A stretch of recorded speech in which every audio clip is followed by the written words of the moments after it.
to trial. Take it to trial.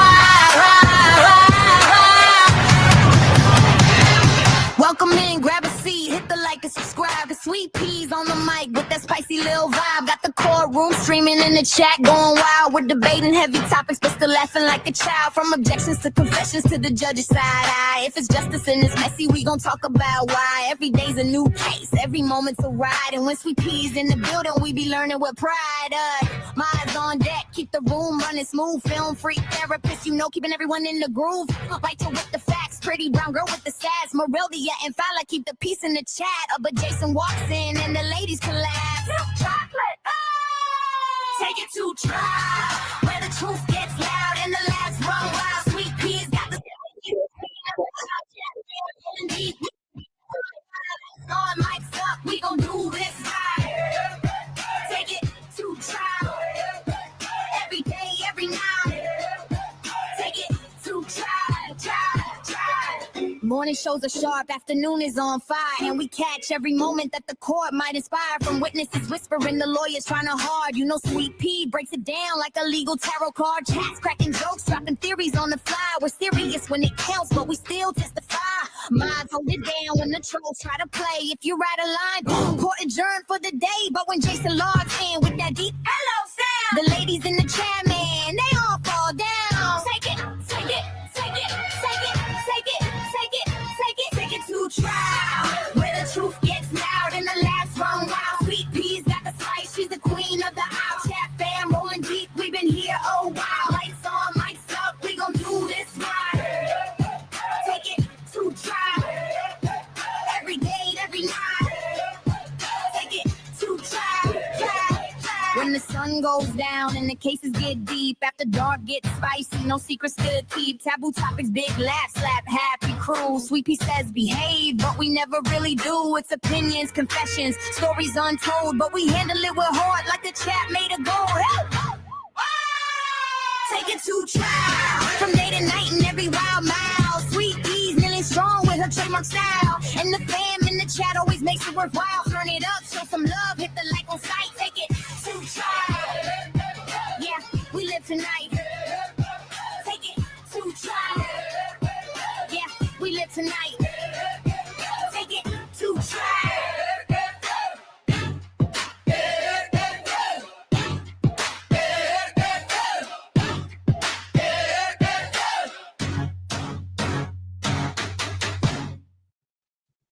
Friends of food. Today is November the 20th. Almost 2 years ago to the day, November 22nd, 2023, was Wednesday before Thanksgiving. And on about 5 o'clock that morning on Wednesday before Thanksgiving, the defendant shot and killed his wife, Sheena Levine, with her home on East Road. Now, after he shoots his wife, he doesn't call for help. He doesn't call the police. He doesn't call for ambulance. He called his children. He called her children. And he said, I'm quoting, I fucked up. He said it several times. He said, I effed up, and she grabbed the gun. Well, they're alarmed. Darryll Walker and Darryll Walker Jr., they jump in the car. They drive over to Mom's as fast as they can get there. And when they arrive, the defendant has to unlock the door to let them in, and they find her unconscious, laying in the floor in the hallway, surrounded by blood, naked from the waist down. And he says, I can't go to jail. Because he picks up the gun out of the floor, got in his car and left. Law enforcement arrested him a few days later in Marianna. Now, after his arrest, he came back and he was interviewed by law enforcement. And you'll have the opportunity to hear what he said about that. And he said that they were arguing. He had told her about some infidelity and she was mad. That Ms. Levine went into the room, got a gun, came back out, had a gun. She was upset with him. He said he took the gun, removed the magazine, and was holding it in his hand. The magazine and the gun together in one hand. And while she's mad at him, She was beating on his chest and crying, and he was holding her. He said he was holding her, arms around her. And as she pushes away, his hands are still behind her head and the gun goes off. And she goes down on the floor. Now, I have to prove to you two things. One, that a crime was committed, and two, that the defendant is the one that committed the crime. This is not an identity case. Who did it is not a question. The issue is whether or not you believe his statement. At the end of the trial, you're going to get instructed on the law. The judge is going to tell you the different crimes and choices and what the elements are. And you'll have to match the evidence to see if I've proven that case to you beyond a reasonable doubt. But I submit to you that the issue you're going to have is whether or not you find his statement credible, especially once you match it up with the physical evidence in the case and the testimony of the witnesses. Because witnesses' testimony and the physical evidence is not consistent with what the defendant says happened. And I submit to you, based on that, you will be able to confidently find him guilty as he's charged. Thank you. Thank you, Ms. Shea. Mr. Brown, you may give your open. Thank you, Your Honor. Court, Shea. Good morning. Been a long time since y'all wrote with pencils. Anyway, the state made a lot of conclusory statements just then. They told you that this is what happened. We're here to find out what happened. We're here to find out what they can prove.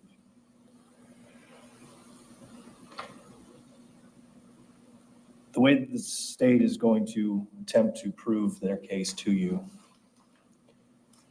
is through some photographs, through some videos, and as I stated in jury selection on Monday, some of these things are not going to be very pleasant to see. They're not fun to watch.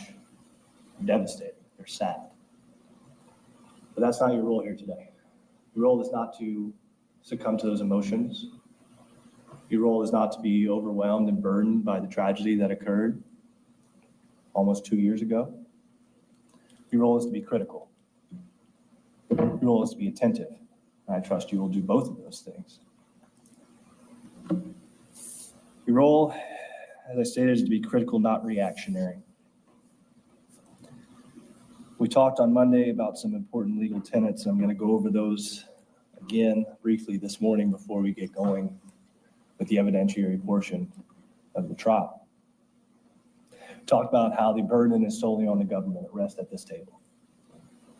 We talked about what reasonable doubt is, what it isn't.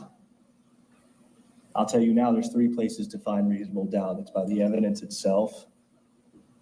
It's by any lack of evidence, which I invite you to pay particular attention to today. And it's by any conflict in evidence. You find reasonable doubt in any of those 3 places. I'm not going to ask you guys to write anything down. You're going to have full notepads by the time this is all said and done. But if you do remember something from my opening statement, is that if the state fails to prove the things that they have said this morning, you must find Mr. Walker not guilty. Not proven equals not guilty.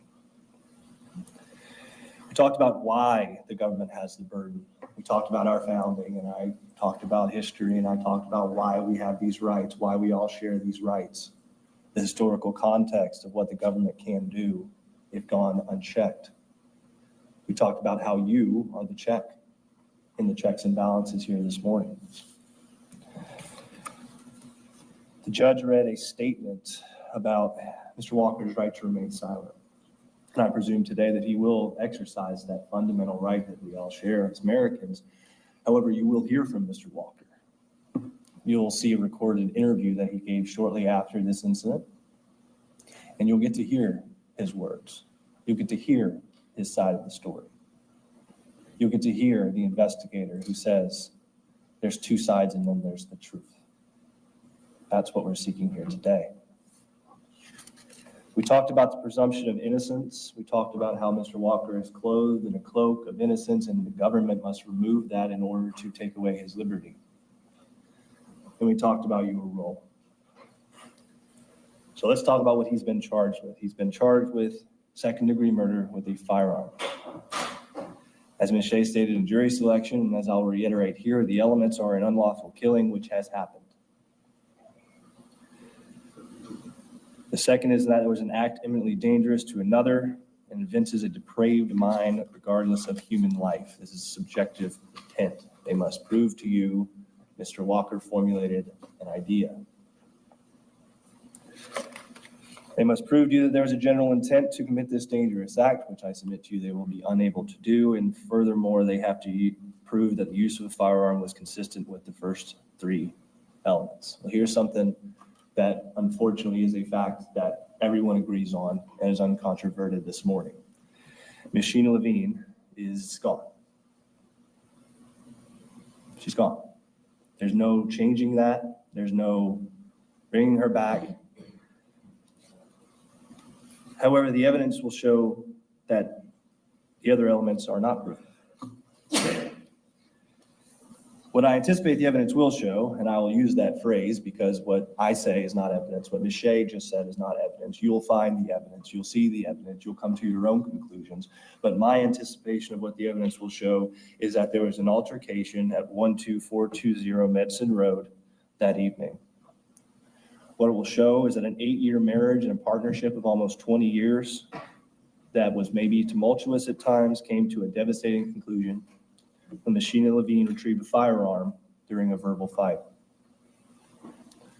What the evidence will show is that Ms. Levine sustained a gunshot wound from that firearm, and that wound ultimately caused her death. What the evidence will not show is any intent on the part of Mr. Darryl Walker to effectuate that death. I presume that the state will focus on the actions of Mr. Walker, as they just indicated they do so, subsequent to this incident in an attempt to shift focus from the fact that there's a drastic lack of evidence to what actually happened that evening. The evidence will also show that after a preliminary investigation, investigators from the Escambia County Sheriff's Office, they do their best to formulate a tragic accident to fit a narrative. That narrative is going to be presented to you today. We're presented with photographs, videos, reports. You'll be presented with testimony from multiple people who arrived at the apartment after the gunshot rang out that morning. You'll be presented with a statement from the only person that was present in that apartment when the gunshot rang out, and that's Mr. Darryl Walker. You learn that Mr. Walker admits, as he did to his wife that evening, that he had been stepping out, so to speak, engaging in extramarital affairs, not honoring his vows. You'll learn that Mr. Walker had been sick, worried he had transacted some sort of sexually transmitted disease. You'll learn, and you'll see on the stove, that Miss Levine cooked dinner for the couple. Miss Lyric Walker, who you'll hear from, was invited to that dinner. She didn't make it. You'll see that Miss Levine cooked dinner for the couple and was anticipating engaging in some activity with Mr. Walker that night. You learn that Mr. Walker, concerned for his wife, knew he had no choice but to admit his infidelity and come clean. You'll learn how Miss Levine owned multiple firearms. You'll learn that she knew how to use them. She attended a concealed weapons class. She had 2 firearms that were personally owned by her.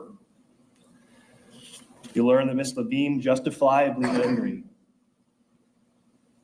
about the revelations, retrieved a gun and confronted Mr. Walker. You'll hear that Mr. Walker tried to leave to remove himself from the situation, was prevented by Miss Levine from doing so. You'll get to watch that statement, you'll get to watch that video, be on that big screen right there, and you'll be able to see the sincerity of Mr. Walker as he recounts trying to leave, as he recounts being prevented from doing so, as he recounts trying to do his best to calm her from her anger, her justifiable anger. You learn that she relinquished the firearm after Mr. Walker spoke to her, he removed the magazine, and they embraced. You'll hear from Mr. Walker how she had another bout of anger, how she lashed out again, how she struck Mr. Walker.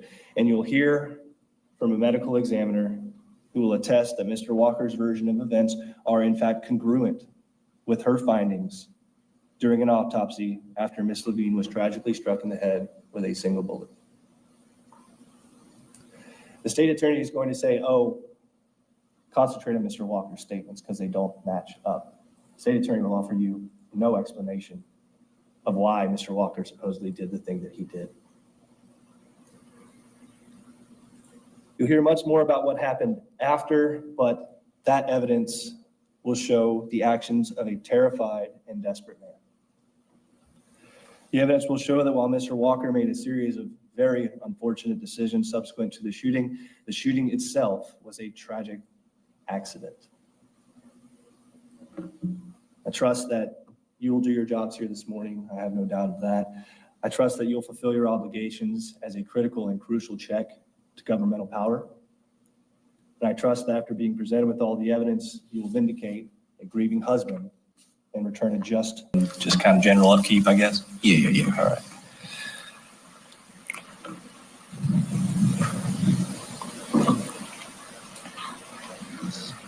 You stated a few things that your father said. Also stated that you might have overheard him said, "Don't do this to me." Do you know what he meant by that? Nah, I ain't never heard that. You don't recall Nah, indicating that he said, "Don't do this to me," addressing your mother? no. Okay. Things happen fast in these kinds of situations, unfortunately. Is that fair? I guess. Okay. But you did eventually start yelling at your dad, just telling him to leave, right? Yeah, after the fact, he kept, like, just sitting at her, looking at my sister. Like, she crying. Like, I know she gone. You know my mom gone, and she just crying, so we was just looking at her before he left. I'm just telling him, like just leave, like, because it ain't nothing you can do. Ms. Shea made some statements about a firearm that you allegedly saw the night before. Yeah. When's the first time you told anyone about seeing the firearm the night before? Like, after the incident happened. Are you sure about that? Yeah. Okay. So it wasn't in an interview with Ms. Shea about a month ago?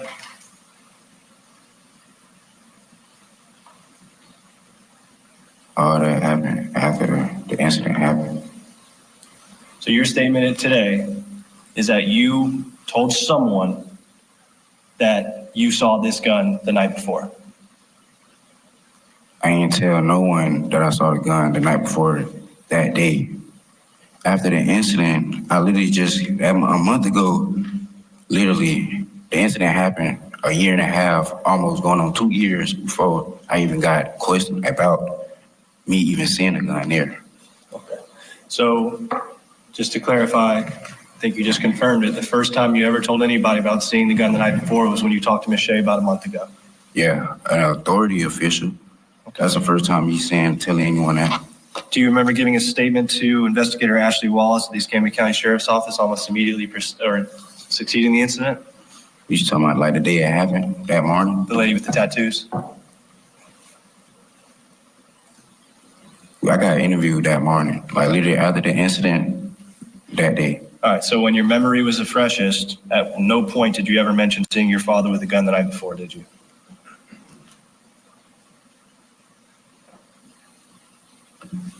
I don't remember. Those are my questions. Thank you, Mr. Walker. Redirect.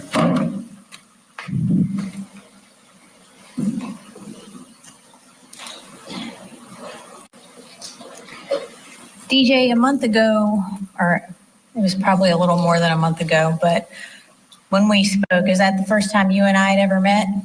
Yes, ma'am. Is that the first time we'd ever talked about this case? Yes, ma'am. Okay. The night that before the incident, when your dad showed up with your mom's car, and there was race in the car, Yes, ma'am. did he tell you that he had to clean out the car, or that she told him he had to clean out the car? He was just like, we had to clean out the car. Cause he didn't want to leave no rice in the car. So me and my little brother went with him and we cleaned out the car. Was that the car that she normally drove, or was that the car he normally drove? She drove, that's her car. Okay. Does he have a different car? At that time, no. Did he usually drive her car without her? It just depends. Just depends. Okay. Thank you. Those are my questions. And what did he say about that? He just said it's none of your business. He never said if he did or not did get the gun from his friend. You just said it wasn't her business? Yeah, Would you say your parents were happily married? no, Did they argue a lot? yes, ma'am. Is that like over the course of years or was it just recent? No, it was all the time. Okay. Back on November 22nd of 2023, did you get a call from the defendant? Yes, ma'am. About what time, if you remember? It was around 5.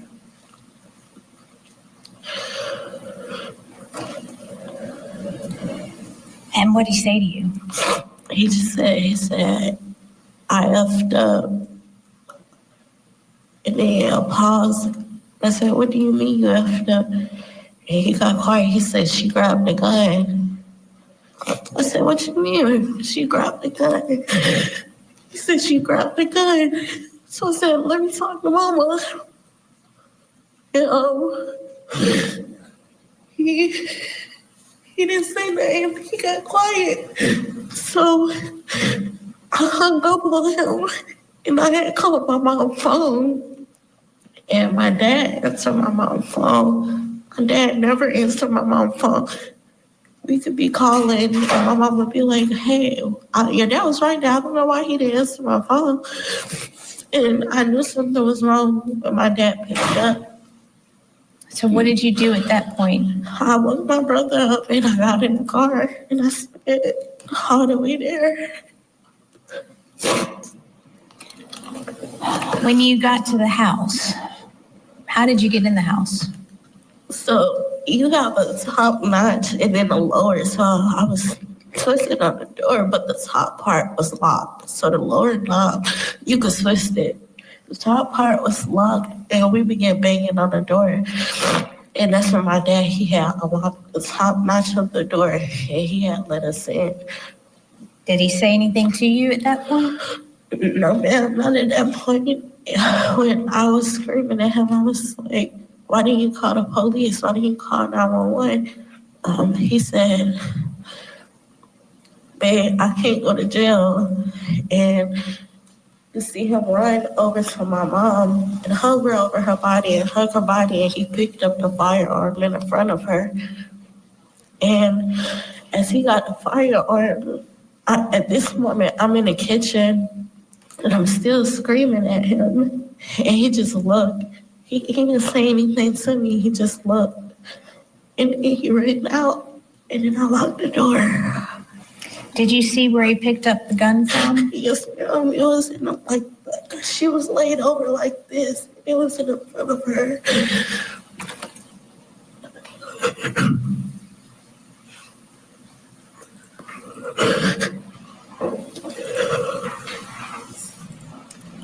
And first witness, Yes, ma'am.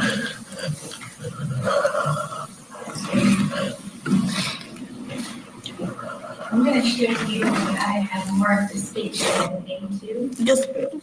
It's a still shot from the body camera that we just saw. Yes, ma'am. Can you mark on here where you picked the gun up? Yes, ma'am.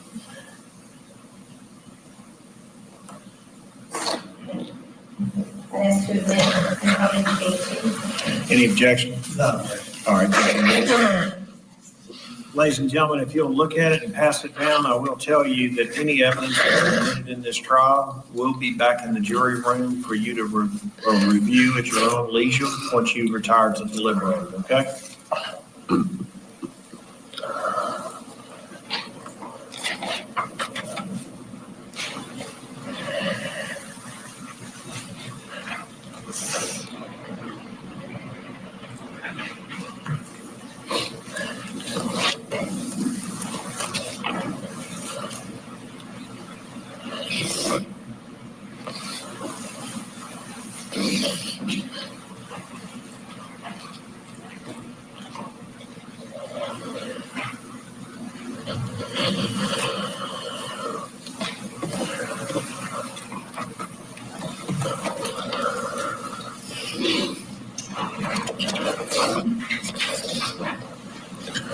Those are my questions for now. All right, thank you.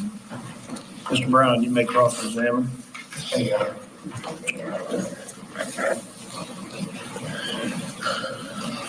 Morning. Good morning.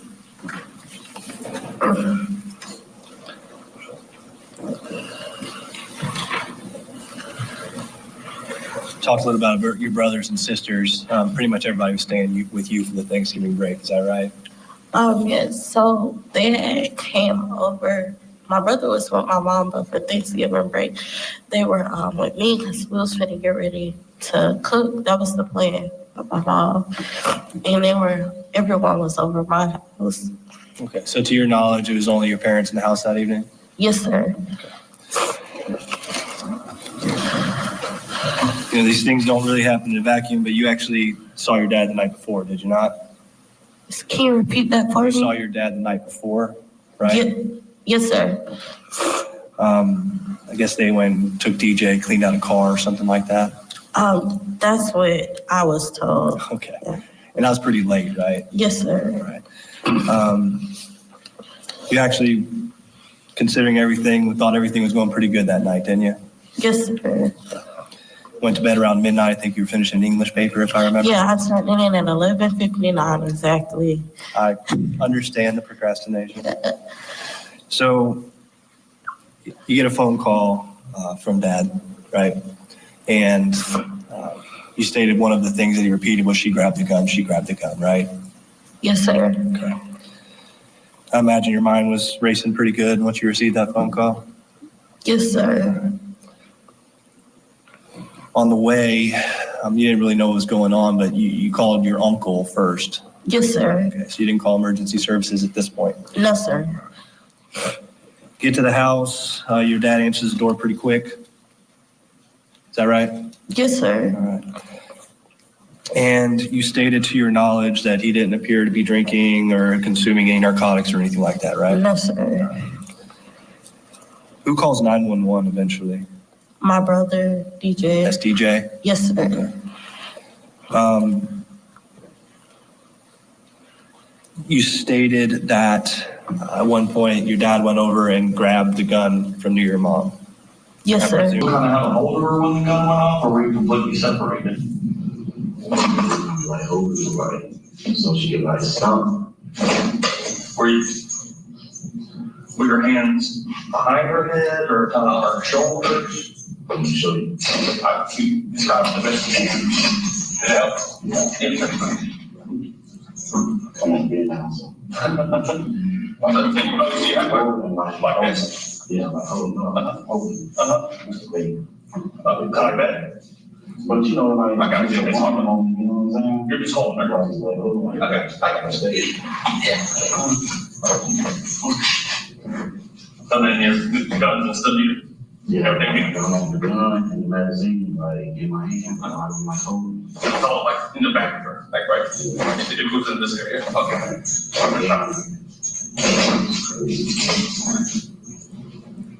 I'm just trying to. And then when you stepped back, you still had the arms around her, you said. It wasn't like I'm holding like locking her in, like keep her from going. It was just like I know I messed up. Like I'm trying to like keep her calm. I know I messed up, man. And then she just started like. Now, how did you hold the gun when you had it in the one hand? Was it in the hollow trigger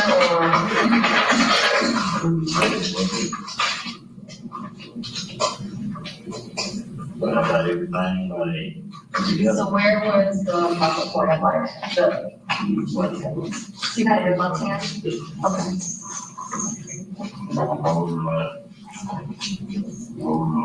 I just like and she goes to like whoa. Was your hand on the trigger at any point, or was it on the outside of the gun? Outside. Okay. Outside.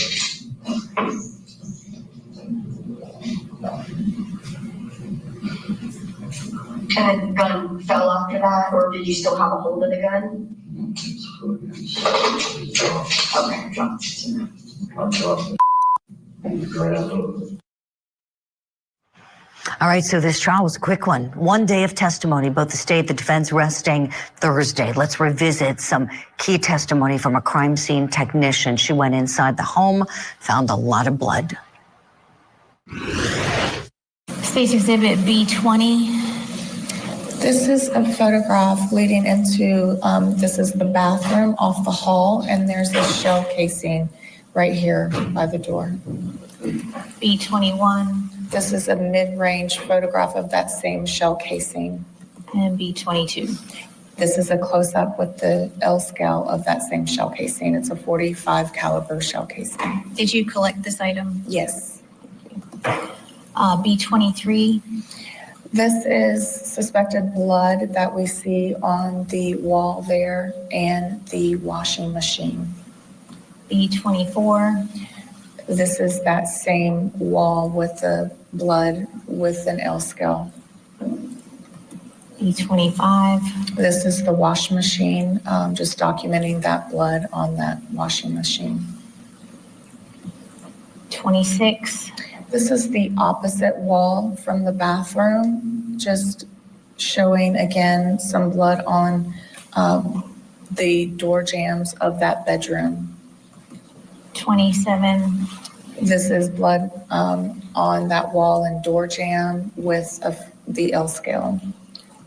28. This is the opposite side of that same door jamb, just the blood that was observed there leading into the bedroom. 29. This is just a photograph in that bedroom off the hall, looking into the hall. And the closet in this room is just to the left of your vantage point here? It is to the left, yes. Okay. B30. So this is the closet in that same room. And in the top of the closet up here, we discovered 2 empty gun boxes, 9mm Taurus firearms. B31. This is just a close-up of the firearm boxes. B32. These are those 2 Taurus 9mm empty firearm boxes that were pulled from the closet. And 33.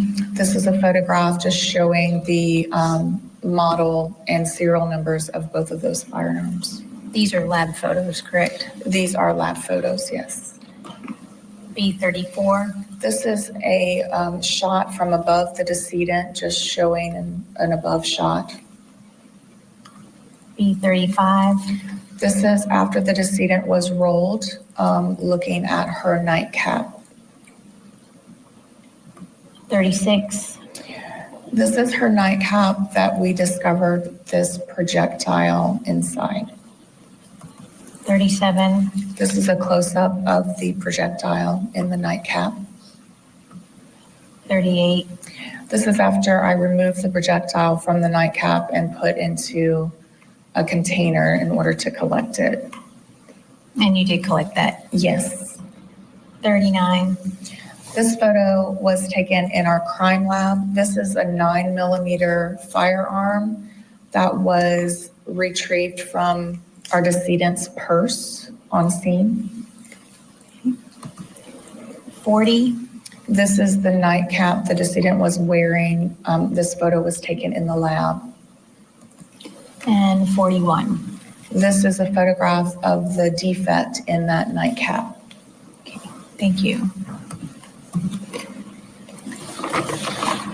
You had indicated that you collected the shell casing that was by the bathroom door, the live round that was on the kitchen counter, and then the projectile from the nightcap. Is that correct? Yes. May I approach the witness? Yes, ma'am.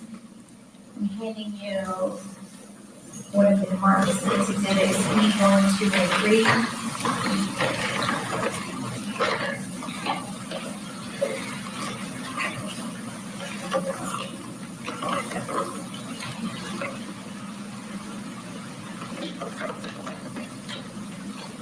Are those the 3 items that I just mentioned? Yes, they that you are. collected?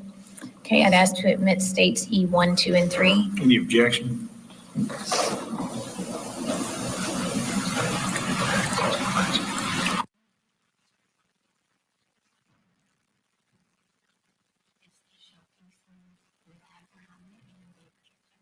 No. All right, they're admitted. Thank you. There were photographs of blood on the door jambs and the washing machine. Did you note any ridge detail that would be sufficient to send to the latent lab for identification? No, ma'am. Okay. And then the projectile that you collected from the nightcap, did you weigh that? I did. How much did it weigh? The projectile weighed 229.64 grains. Ammunition is measured in grains, correct? Correct. Okay.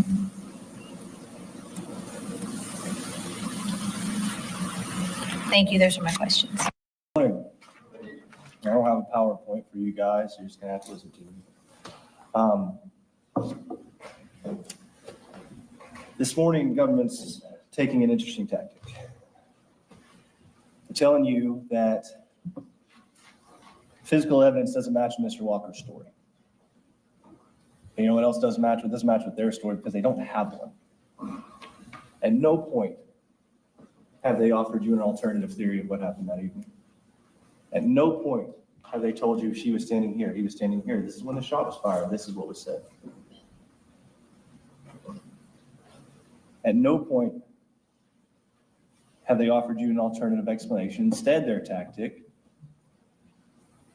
is to get you to focus on the actions that came after the allegations. They want you to focus on the actions of someone that is desperate and terrified, that's scared, and they want to shift your focus to those events because they have no idea what happened in the apartment that night.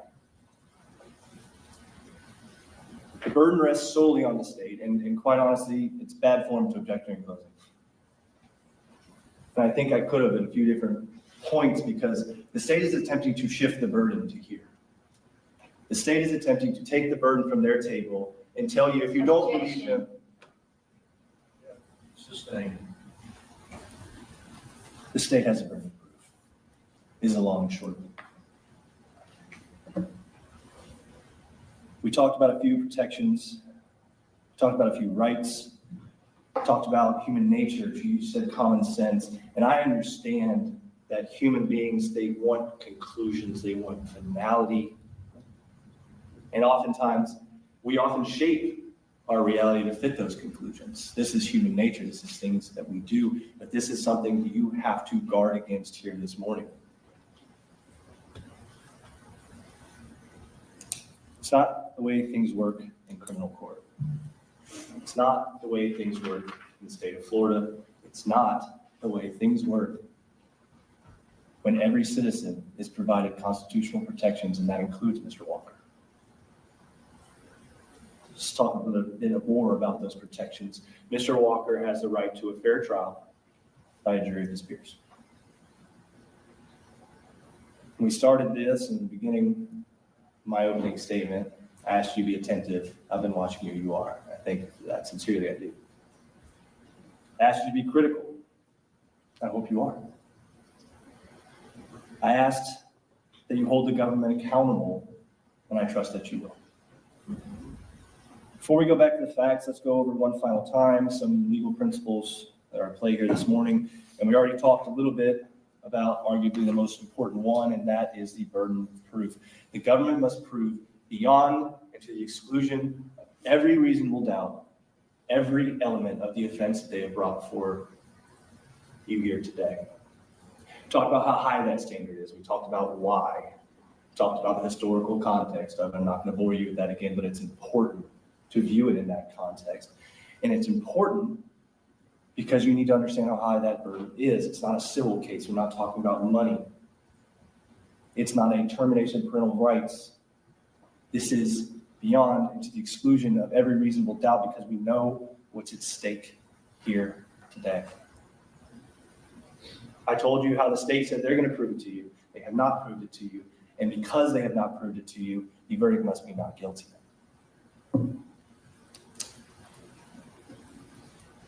Talked about reasonable doubt, how it can be present in three places, right? Lack of evidence, any conflict of evidence, and the evidence itself. We're going to get to each one of those in turn, But we're going to go through the witnesses first.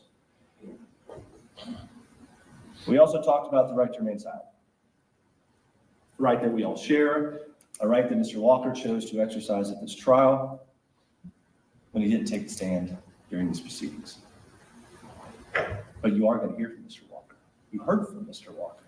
You heard from him when he gave a voluntary statement to law enforcement back in November of 2023, when he signed that paperwork and said, "I want to talk to you." In that statement, he insists that the events that unfolded that evening amounted to a tragic accident, an assertion that the state has failed to overcome. And quite frankly, the evidence supports Mr. Walker's assertion that he made that morning after. I stressed in jury selection in my opening statement the importance of the presumption of innocence, that Mr. Walker is to be presumed not guilty until the conclusion of the evidence. Evidence has concluded. And I submit to you that presumption remains, and it has become a reality. Mr. Walker is not guilty. The state has failed to prove the allegations. They failed to prove whatever version of events that they want you to believe, because they haven't said anything here today about what actually happened. Mr. Walker has. And if it's reasonable, what Mr. Walker says, you must find him not guilty.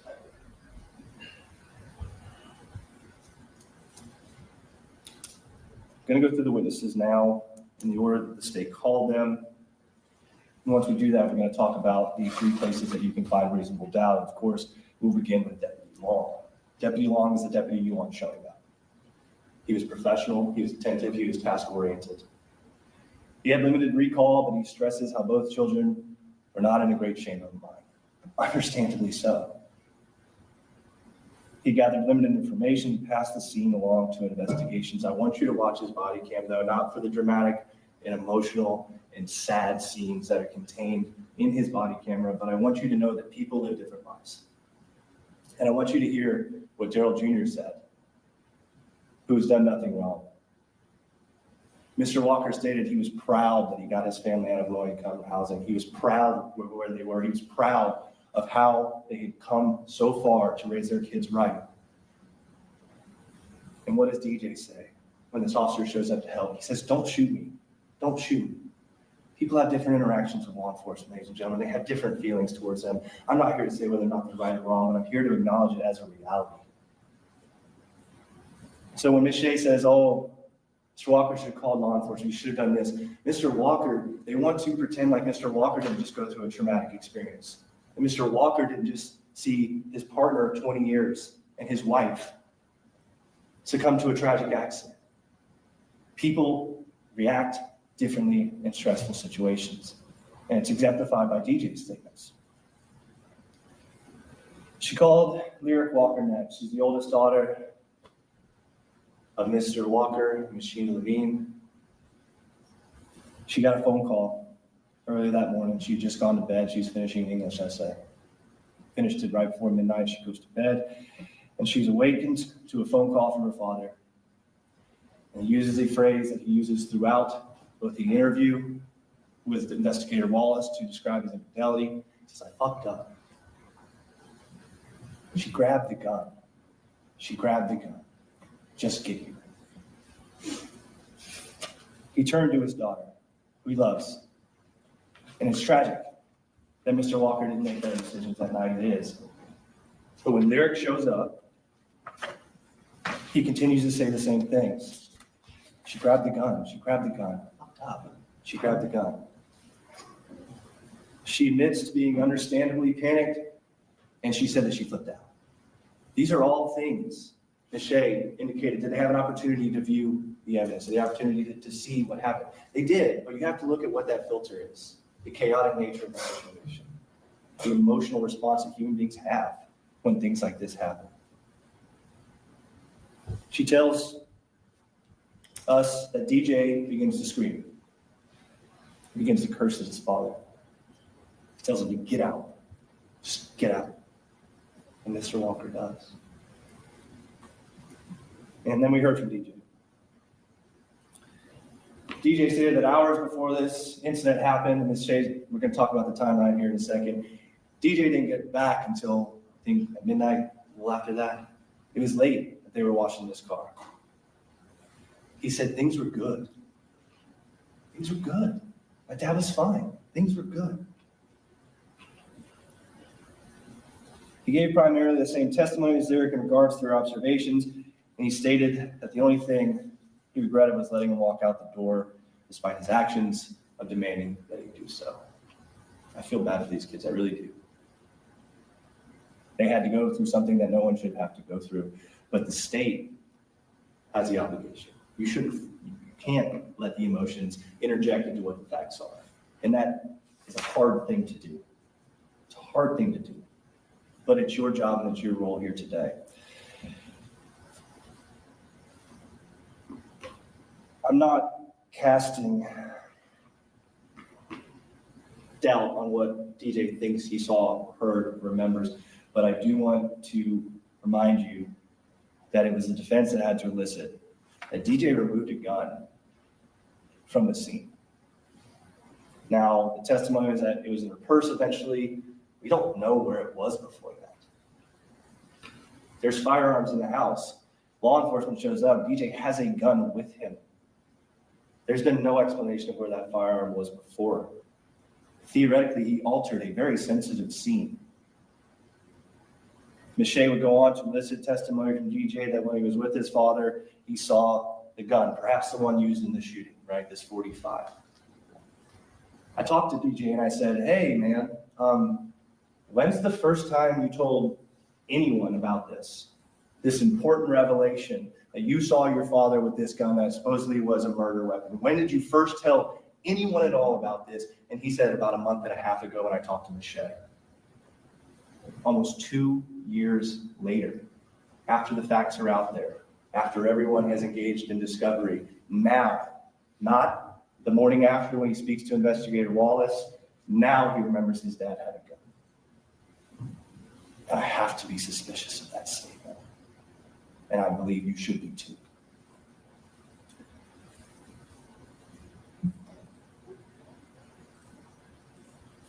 Those are the civilian witnesses. Everyone else is law enforcement. And as we move forward with law enforcement, I'd like to remind you, and it's unfortunate, but there was only 2 people in that apartment that night that know what happened, and only one of them was able to give a statement. And I would submit to you that nothing you heard from the following witnesses, the law enforcement officials that worked this case to the best of their ability, nothing they said conflicts with what Mr. Walker said. In fact, most of it supports it. So let's go through that now. We have crime scene technician, CST, Jennifer Hall, right? Ms. Hall showed up to the scene. She went to work. She collected evidence. She took photographs. And what do some of those photographs show? Look at the defendant's exhibit. They show a sign of a struggle. They show the bath mats disheveled. They show the air conditioner, the thermostat cover broken off, laying right in the area where this altercation supposedly happened. She told you about a pair of women's underwear found in the kitchen. And Ms. Shea is saying she may have just woke up, like people just leave their underwear in the kitchen, but isn't it more likely that when Mr. Walker returned home, there was food on the stove, you can see that, the TV was still on, you can see that. Doesn't it coincide with his story that eventually after dinner, after they talked, that she wanted to engage in sexual activity and the pivotal moment came when he knew there was no longer any way to hide what he had done, his infidelity. There was nowhere to run anymore, and things boiled over. We don't know how long they argued. We don't know what they said. We know Investigator Wallace didn't go and talk to any of the other people in the apartment, or at least the state, with their burden of proof, didn't elicit that testimony in this small quadplex. She told you that she collected gun boxes from a closet where Mr. Walker said Ms. Levine went to retrieve a firearm. I'm going to go ahead and get this pointed out now. Guns work for anyone. She wants to make this straight. Oh, it was Mr. Walker's gun. It was Ms. Levine's gun. We know there's guns in the house. We know that the guns are kept in the closet. Mr. Walker indicated that she went to the closet and retrieved a gun. There's no censor that says, oh, you're not Mr. Walker. I'm not going to let you use me. Miss Levine knew how to use firearms. And just because it was a 9mm or 45, a semi-automatic is a semi-automatic, they work the same way.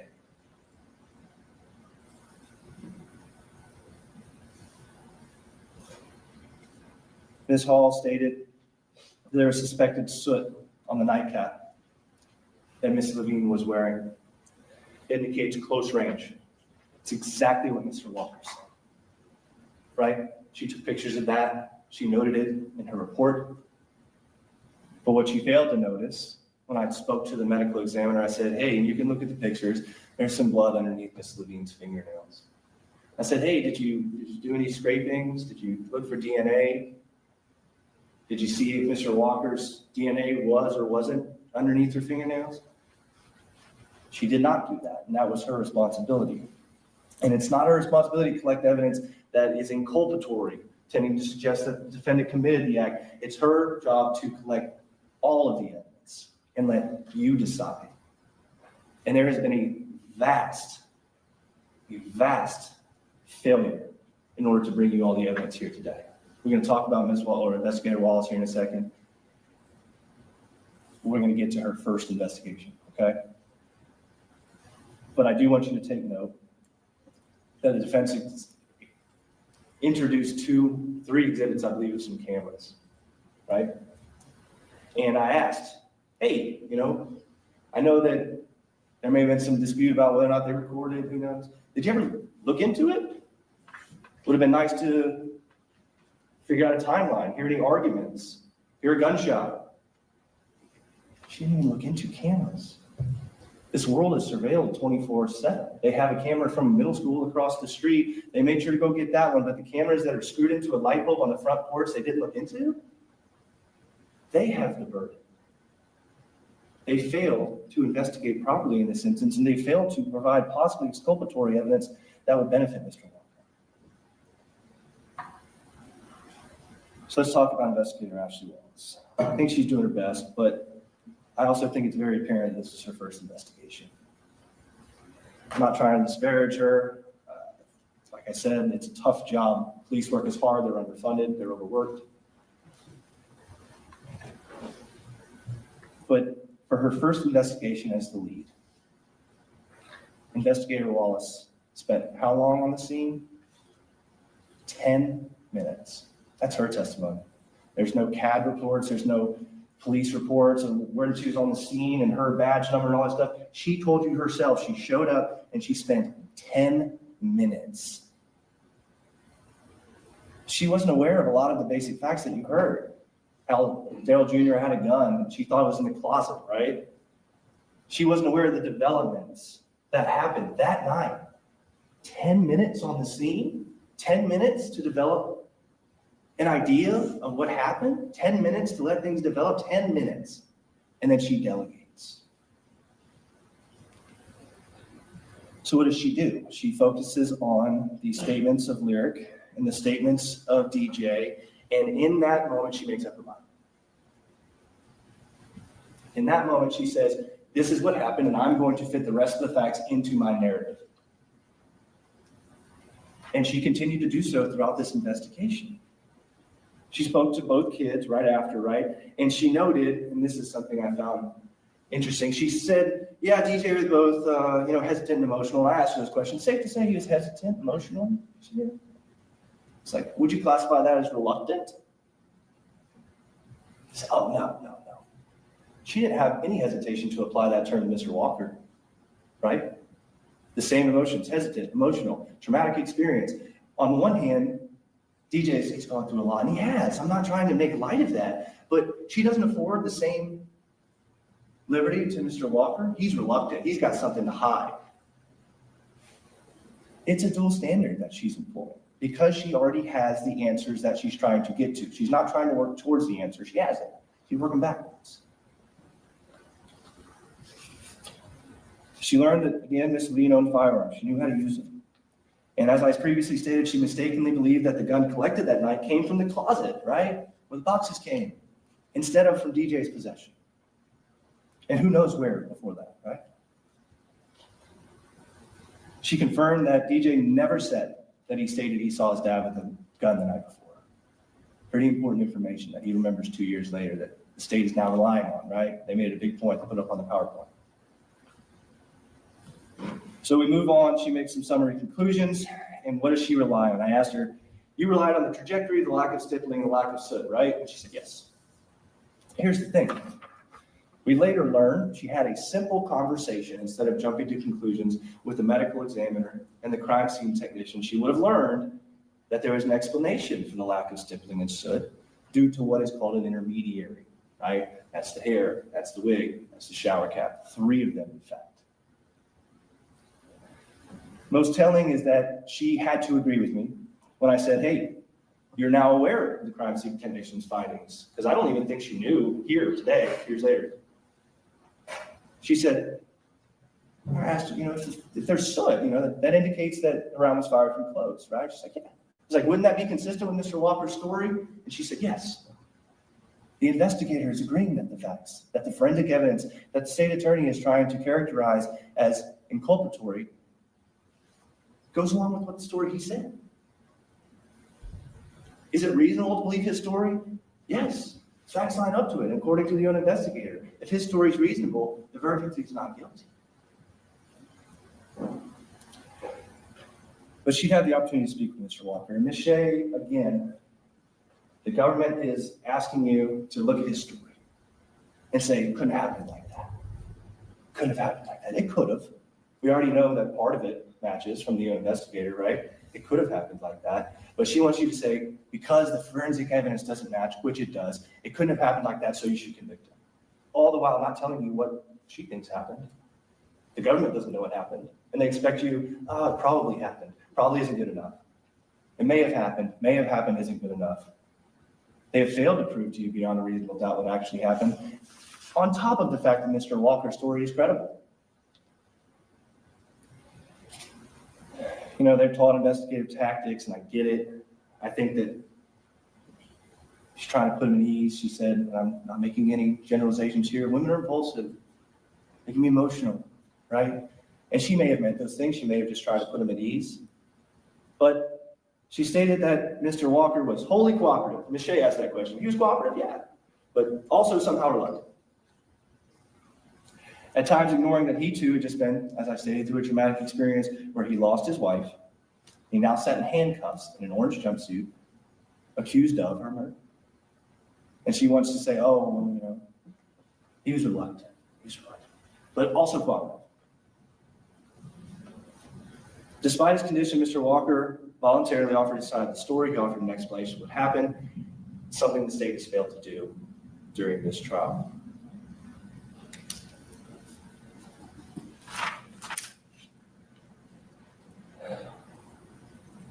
Mr. Walker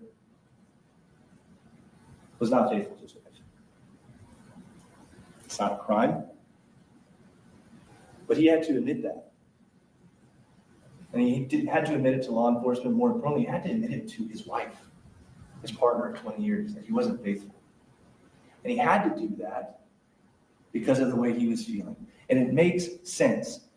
There's dinner on the stove. The television's on. He didn't get home till 1 or 2. We don't know what she was doing the next day. Maybe she waited up on him. Maybe she's a night owl. They want to pretend like everyone lives their life the same 8 to 5. People stay up all night. People sleep during the day. There's been no evidence submitted to you that it's strange for them to be up that late. Maybe they were arguing for an hour or 2 before this incident happened. Maybe it came to a culmination when Miss Levine went and retrieved that gun because she was so frustrated with the things that were being said. We don't know any of this. The state wants you to believe, Mr. Walker's story doesn't add something.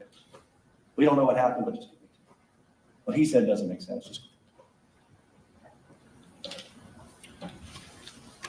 So Mr. Walker comes clean about his infidelity, and if you notice, he uses the same language. And I'm just pointing it out, guys. When he talks about his infidelity, he says, I knew I fucked up. Fucked up. It's a phrase he continues to repeat. It's a phrase that he says on the heels of the conversation that he had that resulted in a tragic accident, right? So what does he do? He comes clean, right? He thinks I may have something, I have to tell her, I want to get a test, I want to start over, and he expresses his desire not to pass this on to his wife, and he somehow hopes that by being honest, he's going to gain her forgiveness, and unfortunately, we know now that that wasn't the case.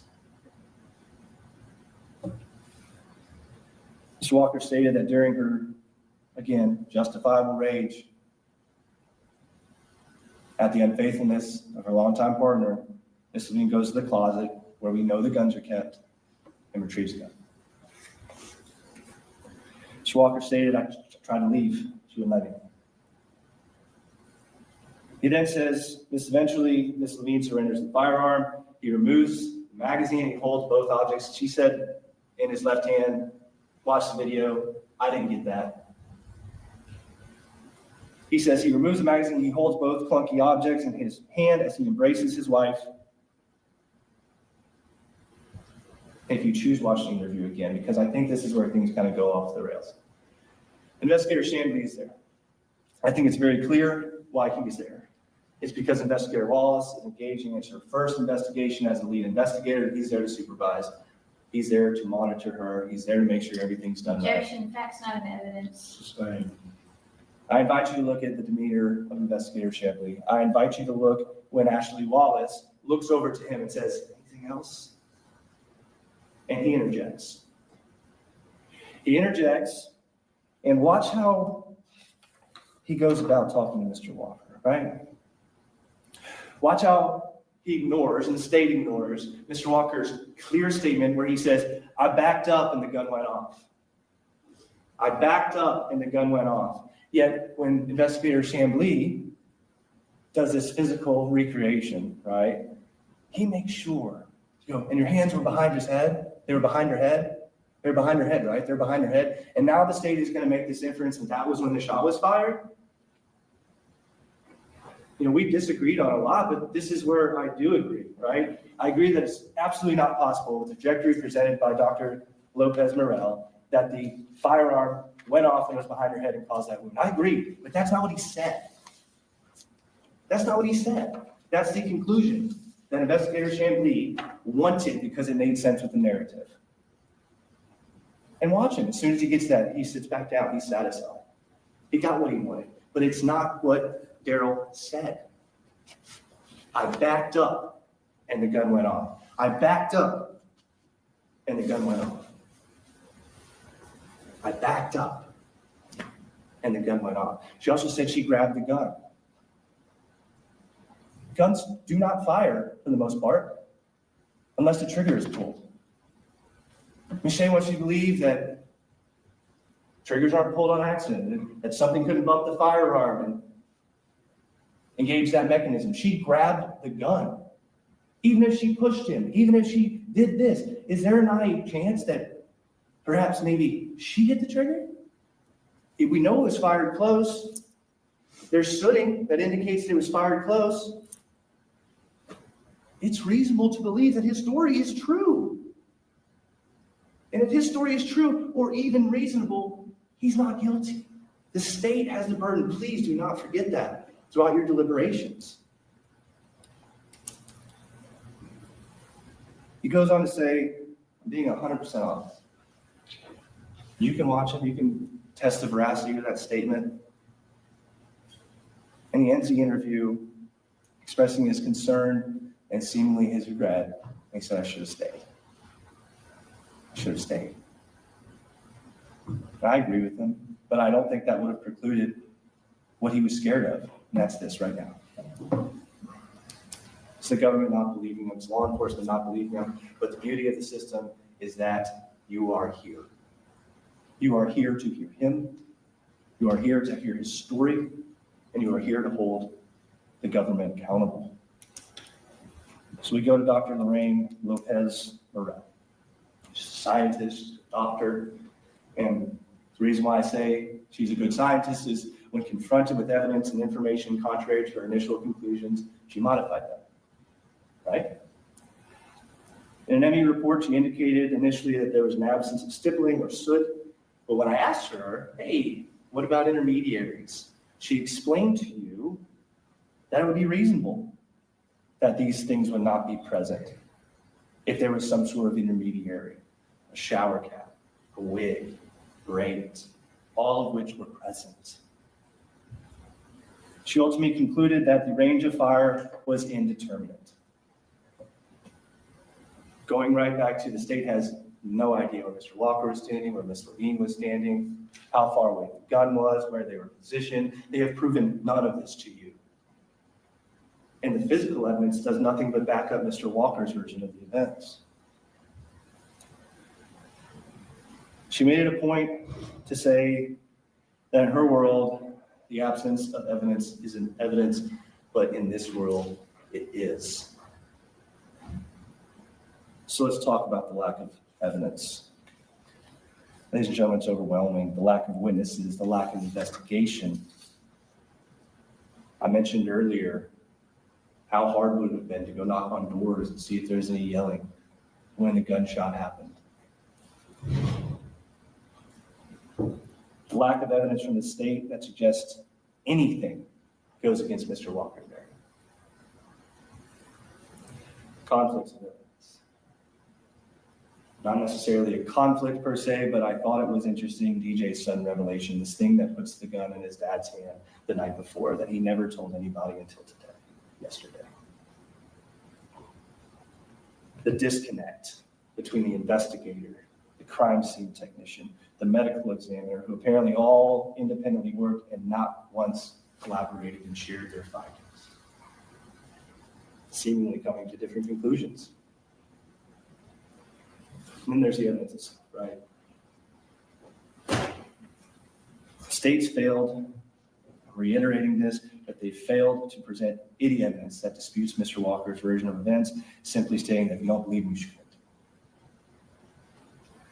The evidence itself supports his version. I already mentioned, look back at the pictures, the dinner on the stove, the TV's on, the signs of a struggle, the firearms in the bedroom closet, Miss Levine's state of undress that clearly indicates that she was anticipating or about to engage in sexual activity.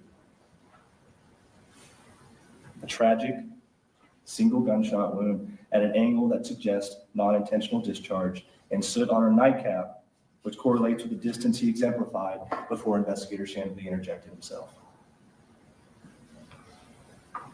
It's a jilted wife who was frustrated with a husband who wasn't faithful, and a husband frustrated with himself who decided to come clean. A gun introduced into a volatile situation and a tragic accident. Ms. Shea explained the elements of second-degree murder. She explained the elements of manslaughter. But what she has not explained is any motive, any intent to kill or carry out any action otherwise. What she hasn't explained is how there's a scenario in which a husband who is just with his kids cleaning out a car, and his kids stated everything was good, how he turned into a killer.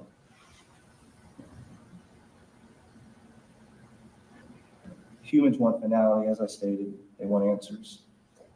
Sometimes life doesn't provide them.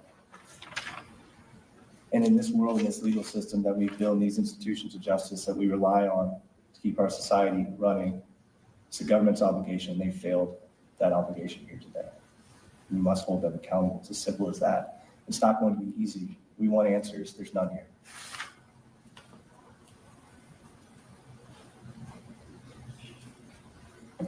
Talked about liberty being at stake. We talked about the role of the jury, how it's your job to hold the government accountable and the system and Mr. Walker accountable. So we've been together for a bit now, Monday, yesterday, all day, today, this morning, and this is the last time I'm going to get to a question. In a minute, Ms. Shea is going to get up here on behalf of the government. She's going to tell you about why all the things that I say don't matter and that you should find him guilty because things don't really add up. You should find him guilty because they had some spats in the past. You should find him guilty because something probably happened. That's not how this works here.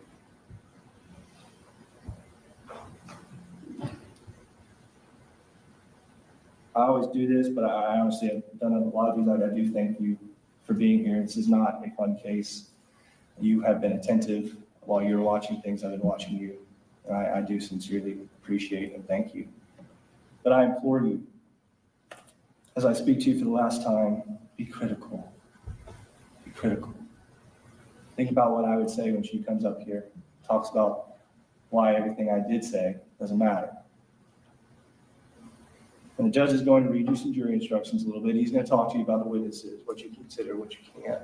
He's going to tell you about lesser included offenses. He's going to tell you about sub-questions that you may need to answer. And while it's important for you to understand them, argue that you should not use them. Carefully deliberate. Go over the facts. Go over what the government has actually presented to you instead of their reliance on the negatives. It's their burden of proof. They have not carried that burden of proof.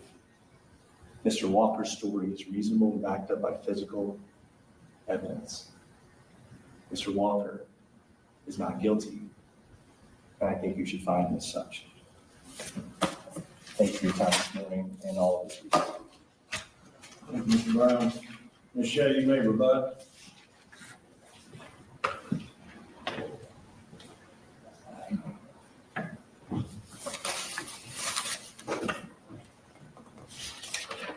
Let me be very clear about one thing Mr. Brown incorrectly stated to you. He says that the state hasn't shown any intent or motive. I do not have to prove intent or motive to prove a crime was committed and the defendant committed the crime, okay? I don't have to prove intent or motive. Nothing in the instructions or the law the judge is going to give you says that I have to do that. So do not place that burden on me, because then you would be not following the law. Now, he's also, just a couple of things that he brought up about the investigation, the overwhelming lack of evidence. He brought up the fact that there was no DNA collected or no DNA tested, and it's a vast failure because there's no DNA for you to consider. Well, the defendant and the victim both lived in this house. Their DNA is going to be everywhere. Both of them are going to have DNA on them from each other. The house, all the items in the house are going to have their DNA on it. The cameras, claiming that Investigator Wallace didn't look at it. If you remember, she was interviewing the witnesses at the sheriff's office. Other investigators were at the house conducting the search warrant. The cameras themselves were recovered. And as she's given information about all the stuff that's in the case, there was no other video evidence to submit. There was video of the car leaving that you can't see inside the car to see who's in the car. But if there was a video from inside the house or a video that captured the sound, obviously that would be evidence the state would produce to you. And she said that there wasn't any of that. Talking about the difference in the interviews between Darryl Sr. and Darryl Jr. And Mr. Brown brought up that, that the younger was emotional, and therefore you should also consider that his statement was reluctantly made. Well, I submit to you, his statement is taken 30 minutes, couple hours after this incident happens. He's 18 years old. He just saw his mother die in the hallway floor, and he knows that his father's responsible for it. Investigator Wallace didn't consider that reluctant, but cross that with the defendant's statement that 6 days later, that he's giving not because he came to the sheriff's office willingly, he's giving because he was caught somewhere else and arrested for this. They are in very different positions, Darryl Sr. and Darryl Jr., and their motivations at the time they're giving their statements are also very different.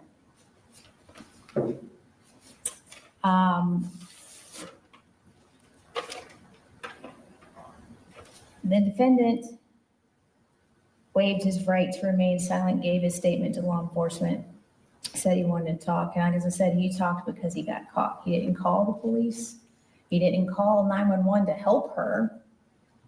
He didn't leave the house after that traumatic experience and then drive himself to the sheriff's office to explain what happened. He got in his car and fled the jurisdiction. Halfway across the state is where they find him. And he doesn't talk until after he gets back. Now, Mr. Brown points out that the state doesn't present an alternative theory about what happened in the house. And I submit to you that we can't, because there's only two people that know what happened, the defendant and the victim. She obviously can't tell us anything. But if you remember, Investigator Wallace said it in the interview, Mr. Brown said it in his opening statement, that there's three sides to the truth. Her truth, his truth, and then the truth. Well, the truth is not hard to remember. Most people, when they want to tell the truth, they have no problem doing it. They have no trouble remembering any of it. It tumbles right on out. It's human nature. When you have the truth and you want to share the truth, that you willingly and freely give it. And children are the best example of that. They'll come out with the hard truths and the most obvious and sometimes the most embarrassing moments and ways. But children are also the best example of this, because when they don't want to tell the truth, they're very reluctant to do so. And that's usually because it's something they don't want to tell you. And that plays forward into adulthood as well. I submit to you the defendant's reluctance in that interview is not because he doesn't know the truth. It's because he doesn't want to tell the truth. And thus what he said isn't the truth. Remember, you have to consider the circumstances of what happened, the circumstances of what brought them in that place. The claim that the victim is the one that brought the gun from the room is not consistent with what was shown in the house. It's not consistent with the testimony of Lyric and of DJ. It's not even necessarily consistent with what the defendant said himself, because he was so reluctant to even talk about where the gun came from or what gun it was. That the defendant didn't know the gun was chambered. That can't be true either. Something happened in that kitchen. There isn't evidence of a struggle in the house, and the defense put in photographs of the air conditioner thermostat with the top broken off and the rugs askew. The shoes are askew in the kitchen. Her panties are in the kitchen. A live round is in the kitchen. A live round doesn't just pop out of the gun by itself. It has to pop out because someone worked the mechanism of the gun. And that's in the kitchen where it would appear it started. The defendant claimed he took out the magazine, but nobody sees him pick up the magazine. Everybody sees him pick up the gun and go. And the most important part is the defendant said that the gun went off behind her head. Mr. Brown claims that that's not what he said. But if you go back to the interview at 12:47:58, or right at 12:48, and I played this clip for you, Chambliss says, "Did you still have a hold of her when the gun went off, or were you completely separated?" And the defendant said, "Definitely, like holding her, like so she can like stop." And he's gesturing. He is demonstrating where his hands were when the gun went off. And then Chambliss continues and clarifies and asks him about it being behind his head. And he says, yes. And it is consistent with the soot on the nightcap, because the gun does go off, but the gun goes off on her nightcap in the front of her head, not behind it, which is completely different from what the defendant says. And that's because he does not want to tell you what really happened.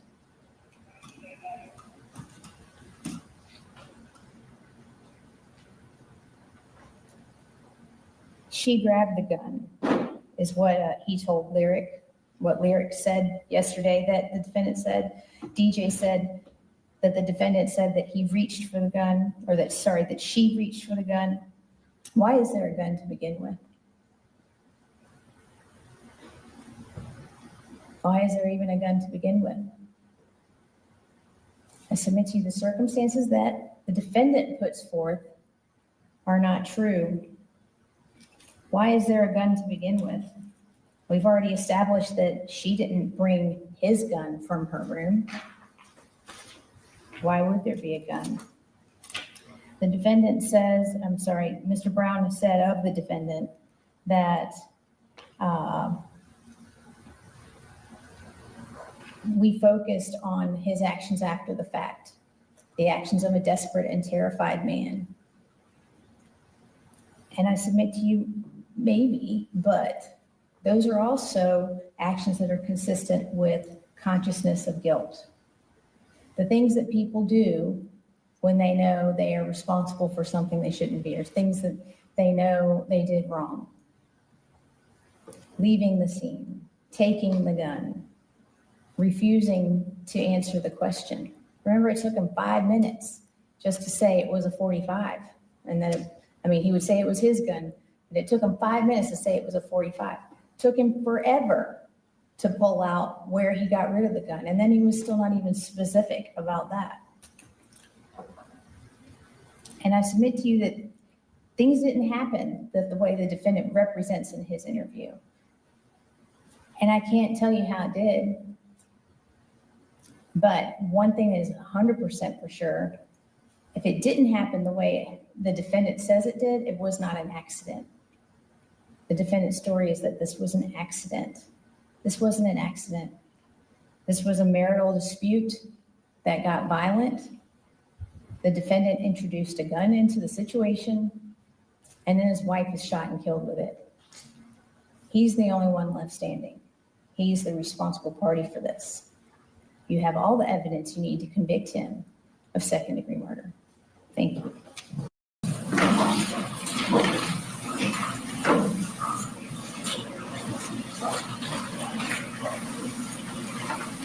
All right, let me see counsel real quick, please.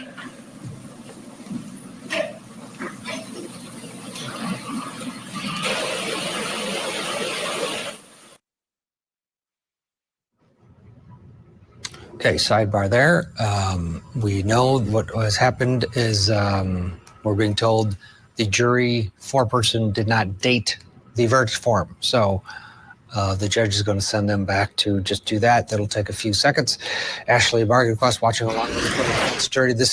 He says it was an accident. He said his wife found out that he had an STD, said it was it was late at night. They were in bed. She, as he said, got frisky. He said, told her that he had an STD. She got a gun. This chaotic scene, as the defense attorney framed it in closing arguments, ensued, and she ended up dead. Second degree is the top charge. Oh, I've been told that the verdict form's in good shape. Let's go back in.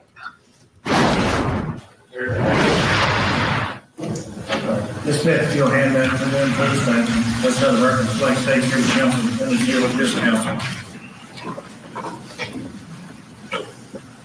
All right, the verdict appears to be a top order. Now, clerk, please publish the verdict. Offer, please stand to accept the jury's verdict.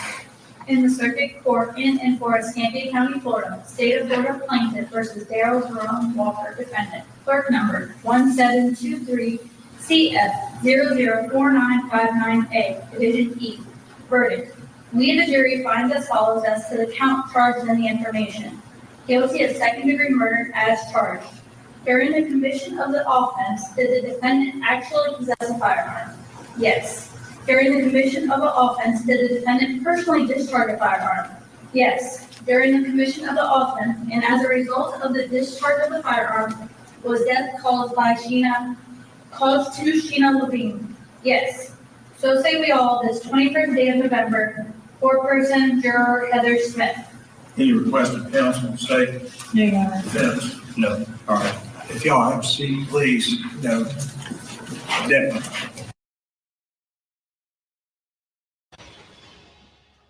Welcome to our second hour of Court TV Live. I'm Julie Grant, and we're in a holding.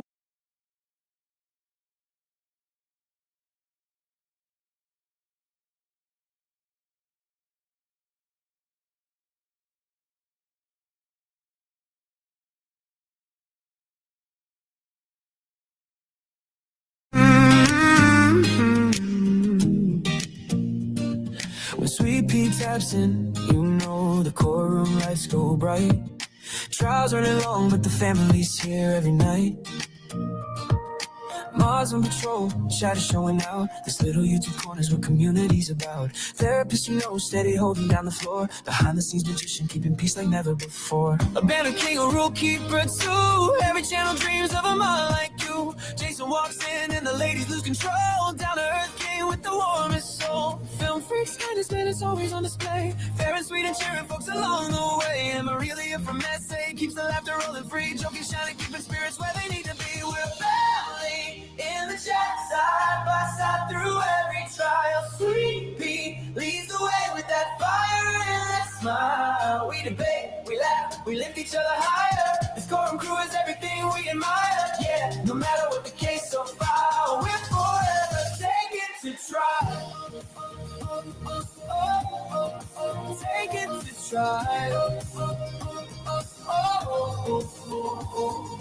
Pretty brown girl, she'll tell you what's true. Sharp as a gavel, funniest in the room. Dr. Rachel pops in while she's busy running lines. Speaks her mind every time, cuts through like a knife. And Paula brings the energy, jokes flying fast. Helping Sweet P backstage, making every stream last. And Zach's chosen, causing chaos just for fun. The resident cheater, but we love him, everyone. Here comes Maddie, handsome, quick with the line. And a comedy sniper with the perfect timing. And Lynn with the updates, always loyal, always tuned to true crime news drops. He brings it to the room. We're a family in the chat, side by side through every trial. Sweet P leads the way with that fire and that smile. We debate, we laugh, we lift each other higher. This coral crew is everything we admire. Yeah, no matter what the case so far, we're forever taken to trial. Take it to trial. Shamrock keeps us trending, replay queen. Holding down the algorithm like a machine. SD's razor sharp, loyal through and through. And yeah, she adores chasing nothing new. Drunky the bear with the white claws way, managing volunteers like she runs the whole land. Cynthia brings inside what takes sharp and steady. Donna keeps it real, 911 and always ready. Till he burns the back queen, receipts on tap. Easy's new, but she blends right into the pack. Tennessee, hard live, try support her with pride. Melly shows up a family for cooking for his dog. A steady carrying presence through the courtroom fog. And Brooklyn in the house, always bringing that spark. Lighting up the chat like a shout in the dark. Barker loves her grand, speaks truth when it's time. Micrograms with metaphors, straight up sublime. Barbara, biggest supporter, heart kind of vast. Looking for missing kids, hope to truly last. Only fan from Singapore, flag name but sweet. Still shows up with love every time he takes a seat. And even the part-timers keep this place alive. Curvio, Irish Amy, Capri Law, Hellcat, our tribe. Hearts wide open, stories shared, holding space because we care. From every corner of the world we climb to spend these nights together, one trial at a time. We're a family in the chat, side by side through every trial. Sweet P leads the way with that fire and that smile. Mods and shadows, yeah, this love is something rare. A courtroom crew with hearts beyond compare. No matter what the case so far, we're forever taken to trial. Oh, oh, oh, oh, oh.